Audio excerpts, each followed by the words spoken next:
नमस्कार, मैं हूं साक्षी जोशी। आज आपको कुछ वीडियोस जो कि इस वक्त वायरल हो रहे हैं मैं आपको दिखाती हूं, जिसमें एक उत्तर प्रदेश के नाई का एक वीडियो है जिसमें हिंदू रक्षा दल हमेशा की तरह जो उनका काम है, फेवरेट काम, बोर हो रहे होते हैं तो यही करने पहुंच जाते हैं। पहुंच गए परेशान करने के लिए, लेकिन क्या पता था कि लोगों में हिम्मत आ चुकी है। आसपास के लोग अब वो नहीं रहे हैं शायद, जिसमें से कोई एक शख्स उठता है और देखता है कि गलत हो रहा है और आवाज़ उठा लेता है। शायद लगातार इन लोगों को बताने का कि आपको बोलना चाहिए, आपको उठना चाहिए, जुल्म के खिलाफ आवाज़ उठानी चाहिए। जब इस तरह की बातें लगातार देखने को मिलती हैं तो कोई ना कोई उस भीड़ में एक शख्स ज़रूर होता है जो जिम्मेदारी लेता है उस समय कि मेरे होते हुए और मैं यहाँ पे खड़ा हूँ तो मेरे सामने तो ये नहीं हो सकता। और मुझे लगता है इसी तरह से सिर्फ इस देश के ही नहीं बल्कि दुनिया के हर शख्स को, हर इंसान को ऐसा ही होना चाहिए। अपना बिजनेस कर रहे हो तो अपना नाम लिखवा लो।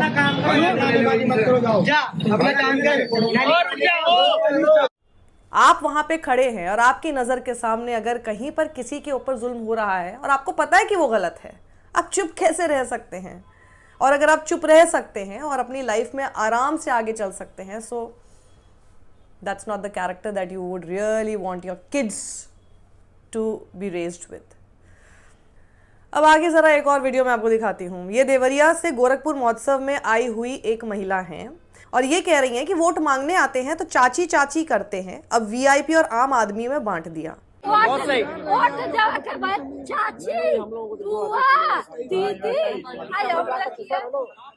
देखिए।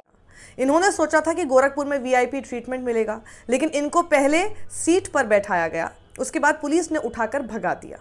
ये भी बता रही हैं कि जाति से राजपूत हैं और इनके परिवार में 35 वोट हैं जो संभवतः बीजेपी को ही जाता है।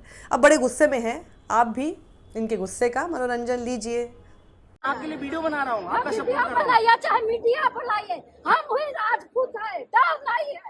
मैं आपका सपोर्ट कर रहा हूँ आंटी जी। हम भी बलिया जिला घर है, किस बात का डर है? तो शुरू में नियम बनाना चाहिए, शुरू में नियम बनाना चाहिए कि कोई ना बैठे। हम लोग नहीं बैठे थे तो बैठा थे और उठा देना ये गलत बात है, गलत बात है। हम लोग वोट देते हैं कि नहीं देते? वोट देते हैं ना। तो वीआईपी वाला केवल वोट देगा तो बाबा जीतेंगे? नहीं, हमारे घर में 35 वोट है, 35 वोट है। वीआईपी वाला के एगो दूगो होगा। आइए बताइए बैठने का। बाबा कहीं नगरी में वीआईपी आम आदमी है और जिला छोड़ दीजिए। नहीं है रखे। हाँ, यह बताइए बाबा के गढ़ में अमीर, गरीब, वीआईपी और अनवीआईपी, यह तो गलत बात है भैया। वोट देवे के बाद चाची, बुआ, दीदी,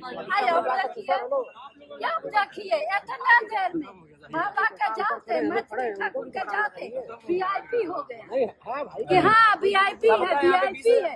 और जब वोट मांगने का हुआ तब वीआईपी नहीं, तो खाली वीआईपी वालों से बाबा जीत जाएंगे क्या? आज तब तो पैर पकड़े हैं, सिर पकड़ते हैं। जितना हम लोग बाबा का समर्थन करते हैं उतना ही वीआईपी। हम लोग गोरखपुर के हैं, हम लोग कहीं आए नहीं है बाहर से। नहीं वीआईपी ये क्या बात है भाई? वीआईपी। अब ये देखिए सचिन गुप्ता क्या खबर आपके सामने लेकर आ रहे हैं।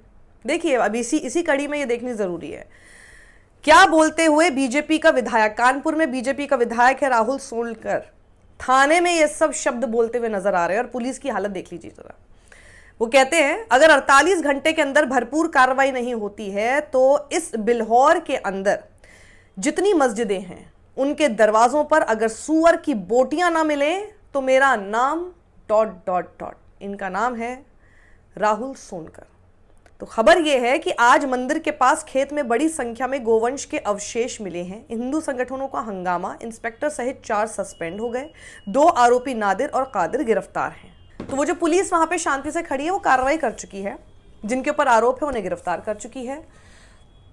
लेकिन ये पुलिस ने क्यों किया होगा भाई? योगी आदित्यनाथ की इस यूपी पुलिस, कानपुर पुलिस ने ये क्यों किया होगा? ताकि माहौल ना बिगड़े। लेकिन ये जो शख्स अब वहां खड़े होकर कर रहा है, जो चीज अब सेटल हो चुकी है और जिसके ऊपर जो आरोप है वो कोर्ट में सिद्ध होंगे, उसके हिसाब से उसको सजा मिलेगी। पर ये उस माहौल को भड़काने का काम कर। अगर आपके अंदर देखिए जरा सी भी संवेदनशीलता है कि गौवंश सिर्फ यहाँ पर हिंदुत्ववादी ठेकेदारों की जिम्मेदारी नहीं है। ये भारत भूमि है और भारत भूमि के अंदर हर व्यक्ति की जिम्मेदारी है कि यहाँ पर गौवंश नहीं कटना चाहिए, चाहे वो वर्दी में हो, चाहे वो कुर्ते पैजामे में हो, चाहे वो सामान्य व्यक्ति हो। अगर 48 घंटे के अंदर इनकी गिरफ्तारी नहीं होती है या भरपूर कार्रवाई नहीं होती है तो इस बिल्हौर के अंदर जितनी मस्जिदें हैं उनके दरवाजों पर अगर सुअर की बोटियां न मिले तो मेरा यहाँ पर मुझे आपत्ति ये है कि पहली चीज तो योगी की पुलिस ने बहुत अच्छी की कि कार्रवाई कर दी, लेकिन जिनके ऊपर अब कार्रवाई करनी चाहिए क्योंकि ये भी उतना ही माहौल बिगाड़ने की कोशिश कर रहे हैं, यहां पर इतनी शांति से योगी की पुलिस क्यों खड़ी हुई है? ये सवाल क्या मेरा वाजिब नहीं है? कमेंट बॉक्स में अपनी राय दीजिएगा और इस वीडियो को ज्यादा लोगों तक पहुंचाइए। सत्यमेव जयते।